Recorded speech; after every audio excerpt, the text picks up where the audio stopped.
So my family's reaction to this, I'm gonna just tell you, at first I didn't tell them for years what I was doing. I told one of my sisters that was really close to me about what I was about to do. I was like, "Yo, I'm turning it," and she just was like, "What? You always doing something?"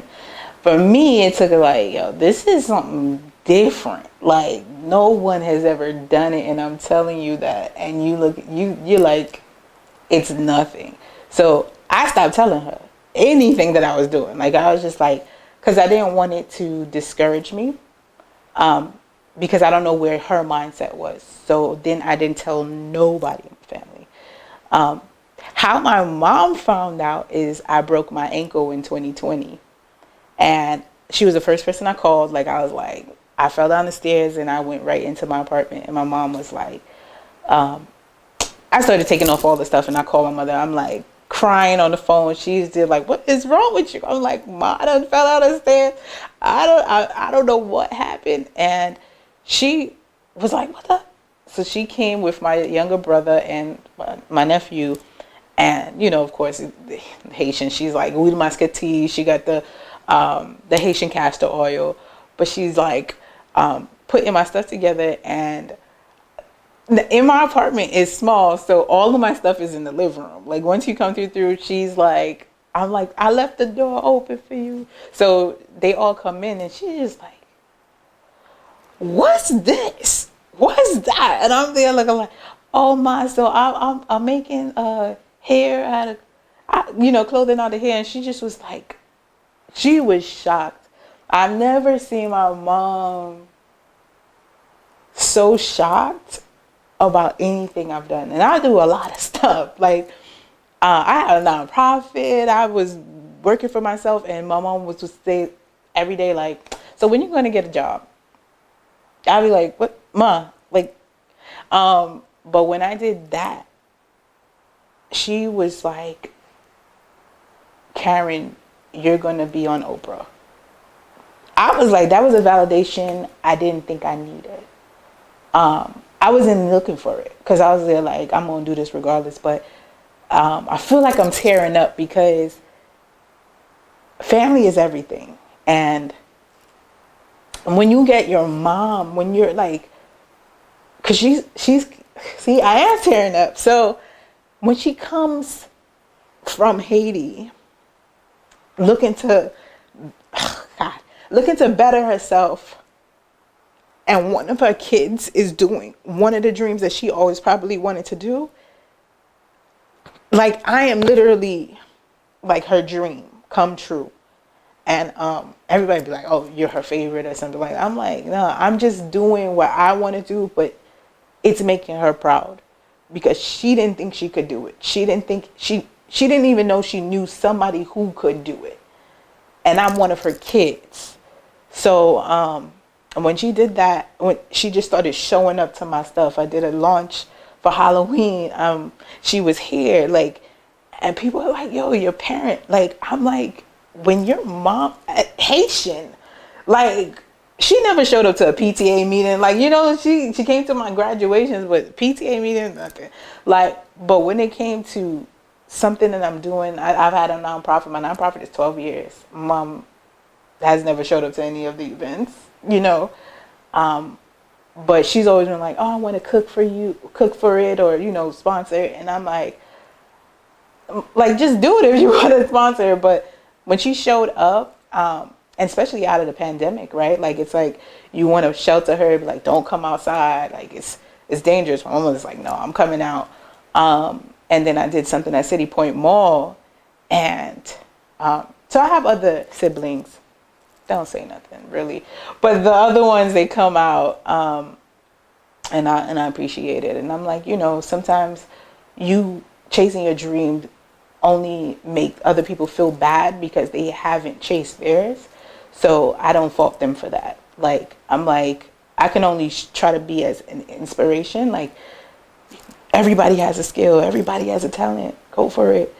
I did something at City Point Mall with the Spot NYC. And I'm there, like, showcasing, because City Point Mall for me, like, that is, like, big, right? So I'm showing, I got models. I got like, I think I had like 3 models on one day and then 4 or 5 models on the next day. So my mom comes the first day. I got someone who's interviewing me from Columbia University. Like, so they're interviewing her, like they're interviewing our family. Like, so they're like, yo, this is, and they're like, but I'm taking pictures of them being interviewed because they have never been interviewed, right? Like, this is my dream. Me chasing my dream is allowing them to speak, is allowing them to be seen. And then my mother goes in, she buys a hat from a store. At the time, I'm like, some store. And she's like, oh, Karyne, I think that you need to meet them. I'm like, Ma, I got my own event happening. Like, I can't just, Haitians, right? They don't care about nothing. They're just like, you need to meet this guy.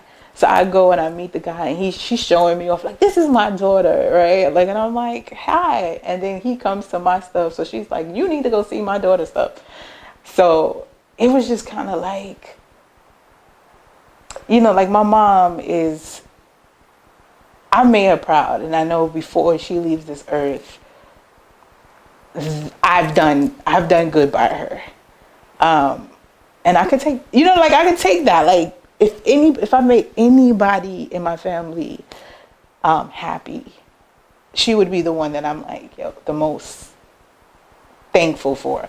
Of course, my nephews are looking at me like auntie, like, I didn't know. And I'm like, and we can all do this. So that's the reaction of my family. So far, it's still happening because some of them still don't know what I'm doing. So the greatest lesson I've learned in a Haitian home is to, no matter what, don't give up on yourself. Like, always figure out something. Something is always going to be there for you. My mom's been a hustler. My mother's been the hustler before I was the hustler. Like, when I'm telling you, when we didn't have, my mother would make do. I had told this story about, so funny, God would always take care of you. Like, my mother is big on God, God always got your back. At the end of the day, my mother had a quarter, right? So it was a trip for, I think, 3rd grade. And I was like, Ma, I'm going to my trip. Can I have some money? So she goes through her bag. She's rummaging. She pulls out a quarter. Yes, a quarter, and hands it to me. I was like, this ain't 1955. Like, this is like the 90s, right? So I'm there looking like, what am I to? I was like, all right, thanks, Mom. I go buy me crunchy Cheetos. So I'm like, for me, what I learned was be resourceful. Get a pack of chip that's gonna have the most in it, right? Like, so crunchy Cheetos at the time was it had the most, but and I was grateful for that. When I got to the school and we went on the trip, this girl was like, which was also Haitian. I still hang out with her to this day. She was like, Karyne, is that all you got? I was like, yeah, what's going on? She was there like, I'll give you half of my stuff. Her mom packed her, when I tell you God, her mom packed her 2 of everything she had. When it was 2 sodas, 2 chips, 2 sandwiches, she had 2 of, like, 2 heroes, should I say. Like, who does that for a kid? I was like, God already knew I was like gonna need, and he provided me. So what I've learned is to never stress about where my help is coming from. I'm always taken care of. Like, even with the pandemic, I broke my ankle, my mother was there. Like, family is there. To be Haitian in America, to be Black in America, I really don't got nothing to worry about. How important it was to be a proud Haitian in America, for me, it was everything. Everything I went through, because I knew about the culture. I knew about the history, about the independence, what it meant to be Haitian. Like, we don't play nothing. We don't play those games. Like, you mess with our freedom, we finna cut your head off and we're gonna eat some soup. Like, so I was like, that was, as a kid from elementary, that's how I felt. My mother didn't like instill it in me. Like, I just looked at my mother as like this strong Haitian with 6 kids by herself. And I didn't see nobody else like that. I knew everybody came to my mother's house to eat because she was the best cook. Her Haitian food was slamming. Like, but the funny thing is, my family didn't see it that way. Like, I seen things differently. My family, they were getting picked on in school about being Haitian. I had a friend who told me, like, please don't tell nobody I'm Haitian, because she passed off as another, like, as something else. And I just was like, what? We are not claiming it? Like, who? You don't know who blood runs through you? Like, that's crazy. So I started making it my business. Like, I change my hair all the time. Remember, I told you I've been doing my hair since I was 11, so I change my hair all the time. And people be like, oh, you Jamaican? I'm like, no. They're like, Guyanese? Trini? I'm like, no, the only thing you're not asking me, that's what I'm Haitian. And they'd be like, what? So I used to carry my Haitian flag on my back with my book bag. And anytime there was some time a person was talking about Haitians in school, in high school, and I was like, and it was like, oh, I can't stand them, and they always got a whole week, like, and I looked at them, I was like, oh, really? And they're like my friends talking to me, and I'm there like, and I turned around, and I stood there with my back facing them, and they were like, Karyne, I didn't know, because again, it's on my backpack. So I'm there like, before y'all start talking about people, know who you talking to. I was like, Haitians are dope, and we've helped America get their independence. Like, if it wasn't for us, y'all wouldn't have, the 50 states wouldn't be united. So I don't understand. What's this? Like, y'all need to get it together. So I started making it my mission to educate people about the Haitian culture, even when I was young. So for me, I've always been a proud Haitian. My father even told me on Labor Day, during Labor Day, we stitching our pantses and we doing all that. So I'm putting Haitian all through my leg. He gonna look at me like, you're not even Haitian. Like, what are you doing? And I'm there like, how am I not Haitian? Like, you're Haitian, my mom is Haitian, you made me, wouldn't you be happy that I'm repping Haiti? Like, so that didn't deter me at all. I just was there like, yo, y'all scared, I understand, but I'm not scared, and I'm not scared to step to anybody when it comes to Haitians, because Haitians don't play.